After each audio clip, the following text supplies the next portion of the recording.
Hello friends, പുതിയൊരു വീഡിയോയിലേക്ക് എല്ലാവർക്കും സ്വാഗതം. സൂപ്പർ കപ്പിലെ 3 മത്സരങ്ങൾ കഴിയുമ്പോൾ 3 വിജയികളും ക്ലീൻ ഷീറ്റോടുകൂടി അടുത്ത റൗണ്ടിലേക്ക് ക്വാളിഫൈ ചെയ്തിരിക്കുകയാണ്.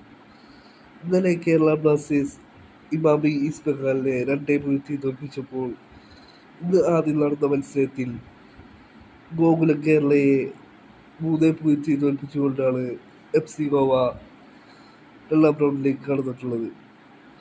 ഇന്ന് നടന്ന രണ്ടാം മത്സരത്തിൽ ഒഡീഷ FC-യെ പഞ്ചാബ് FC 3-0 തോൽപ്പിച്ചുകൊണ്ട് അടുത്ത റൗണ്ടിലേക്ക് കടന്നിരിക്കുകയാണ്.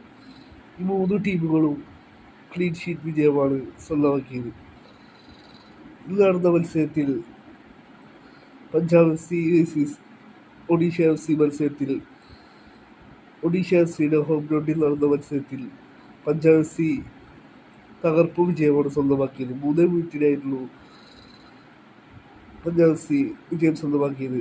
അസറാണ് ആദ്യ ഗോൾ സ്വന്തമാക്കിയത്. വിദാലിൻ്റെ അസിസ്റ്റിൽ നിന്നും അസർ ഗോൾ സ്വന്തമാക്കുകയായിരുന്നു. പിന്നീട് വിദാലാണ് രണ്ടാമത്തെ ഗോൾ സ്വന്തമാക്കിയത്. പിന്നീട് കേരള ബ്ലാസ്റ്റേഴ്സിൽ നിന്നും ലോണിൽ പോയിട്ടുള്ള നിഹാൽ മൂന്നാം ഗോളും സ്വന്തമാക്കി. 3-0 പഞ്ചാബ് FC വിജയിച്ചു കയറിയത്. ഇതോടുകൂടി കഴിഞ്ഞ വർഷത്തെ 2 ഫൈനലിസ്റ്റുകളും ആദ്യ റൗണ്ടിൽ തന്നെ പുറത്തായിരിക്കുകയാണ്.